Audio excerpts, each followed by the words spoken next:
Wow, look at this place. And the big question is, are you allowed to come up around here? I have no idea. Welcome to Beijing!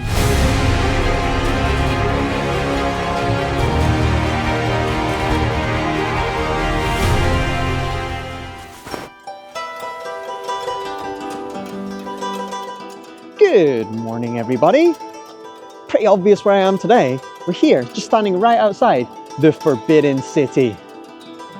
You see the moat is frozen. The weather's good here in Beijing right now. It's about 2 degrees, so it's a little bit cold, but very lovely clean air. Look at that sky, it's beautiful. Today we're going to have a walk around Beijing and see what Chinese New Year things we can find.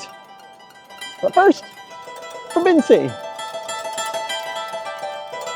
The whole way around the Forbidden City, you can see these massive city walls. They're about 8 meters tall, and the moat also goes the whole way around. It's about 50 meters wide. Not easy to get into. And of course, it's called the Forbidden City. Common people, normal people could not come in here. This was the seat of the emperor in China for 24 dynasties.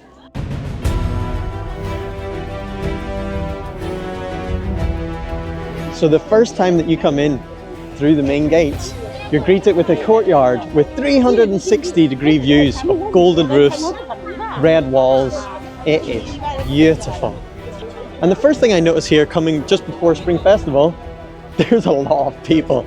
I assume a lot of tourists from all over. Of course, everyone wants to come and visit the Forbidden City. Such an important place in the history of China. So the construction of the Forbidden City started in 1406, and it took 14 years to build this. And it was the center of the Ming and Qing dynasties for almost 500 years, right up until 1912.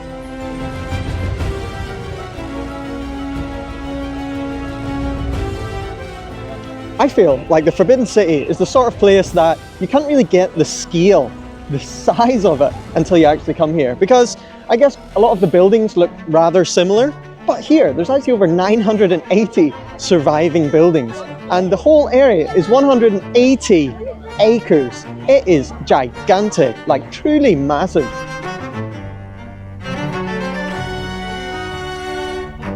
So this whole palace was constructed with materials from all over China. Golden bricks from Suzhou, and even wood logs from southwestern China. And if you're not too good at your China geography, southwestern China to Beijing is thousands of kilometers. And imagine bringing it by horse, it would take weeks. And of course, no tourist attraction would be complete without a little gift store.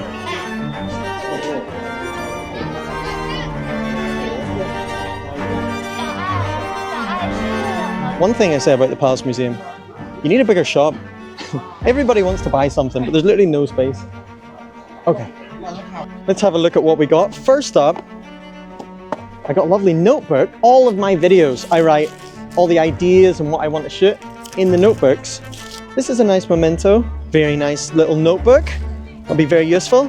Lovely Chinese New Year red. And this is so cool. I saw this, had to get this.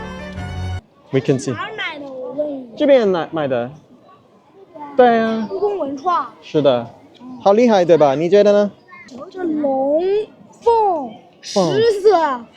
海马，铁马，我送给你。不需要，不需要。为什么？我可以自己去。我给你2个。不需要。为啥？自己去买呀，我可以自己去买呀。那个就是。What nice young boy. Adam. Dan R.E. Welcome to Beijing. Beijing. Wow, Winston, so good. Nice to meet you. Okay. So as you can see, they're not like normal animals. You have phoenix, you have long, seahorse, sky horse. The idea is that they can ward off evil spirits. Pretty cool, right? And almost every building has this. It's my little Chinese New Year gift to myself. 谢谢 Adam. 没关系 Adam. 再见 Adam. Bye bye. Now, do you know what this is? Any ideas? Any guesses? Before I tell you with all my knowledge, I think that this is for water. They have these huge vats. There's actually over 300 all spaced throughout the Forbidden City. And that's because hundreds of years ago, a big problem was a lot of things are made from wood. Wood goes on fire quite easily, especially in the hot summer here in Beijing. So lots of these big water vats around so that they can put out the fire and not burn down the whole place. Am I right or not? You need to let me know in the comments. But I think I'm right. I'm always right, so don't need to tell me. Have you learned anything today coming with Adam? Talk too much. I talk too much. But it's good. Always love coming to Forbidden City. I think it is absolutely Haonyua. Right now, very hungry. Let's go and try a Beijing delicacy. Yeah. I know foreigners have a reputation of saying, oh, I love this food, I love this food. I literally eat so much khao ya. I always order it in Shanghai. And here we have some roasted duck in Beijing, very famous. You get some duck, some cucumber, and a little bit of this plum sauce. And then you just wrap it up.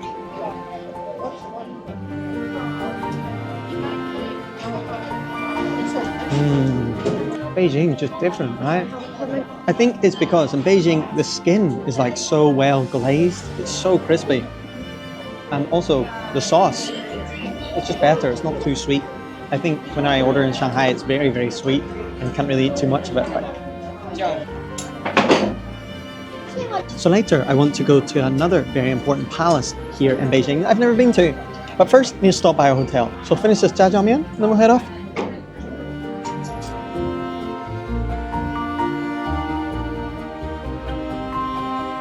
I came back because I forgot my camera batteries, and I thought while I'm here, I always get a lot of comments about my hair. People want to know what's going on with my hair. So let me show you how and why my hair is like this. I'm always traveling around China and I don't really trust the shampoo in hotels. I always have my own little travel set of shampoo, and as a demonstration, I'm going to wash my hair right now. The reason that I like this shampoo is that it gives your hair lots of volume. Nice little scoop of that. Okay. When your hair is almost dry, look, so much volume, whoa. And then what I like to do is just get a tiny little bit of gel, like this much, and then just get it all over, and that's my hair routine. Thanks for asking. Yeah, 1元. 1侯元, 对.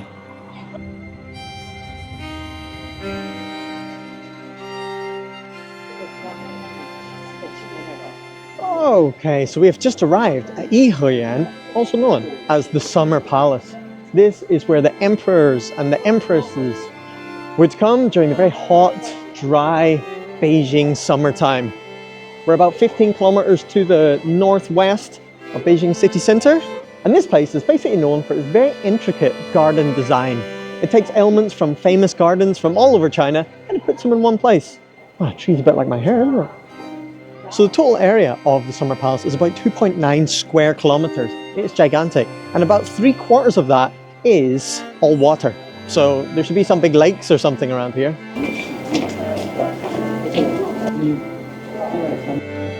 Wow, what a beautiful place. This lake is massive, Ming Lake, and right now it is frozen solid.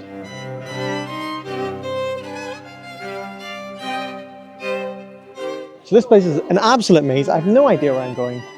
You can like turn and twist off constantly. There's so many doors, whereas Forbidden City is very much just keep walking straight. But look at this corridor.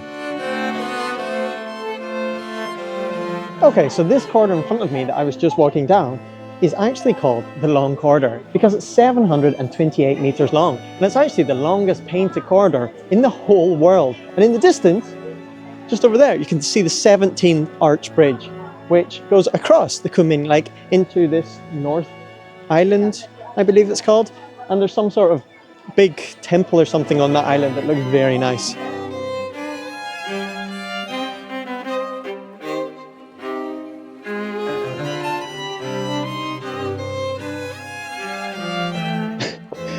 Wow, look at this place. So let's go up the mountain a little bit, see if we can get a final view of the sunset. Wow, we're really off the beaten track now. Pretty sure you're allowed up here, right? Why not? There's no gates, no signs that I could read.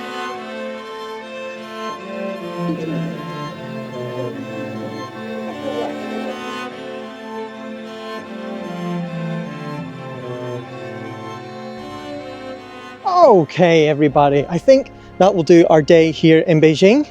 I always love coming to Beijing. There is so much to see and do, honestly. Like, even if you spent 1 week sightseeing, you would never get anywhere near all of the things. And like these places, there are just countless like alleys and places to go and explore and see. And even the Forbidden City, I haven't been everywhere there either. So Beijing, such a great city, filled with so much history, culture, nice people, and good food. The duck is very, very nice. I'll see you on the next one. Bye-bye. How do I get out of this part before it gets dark? I don't know.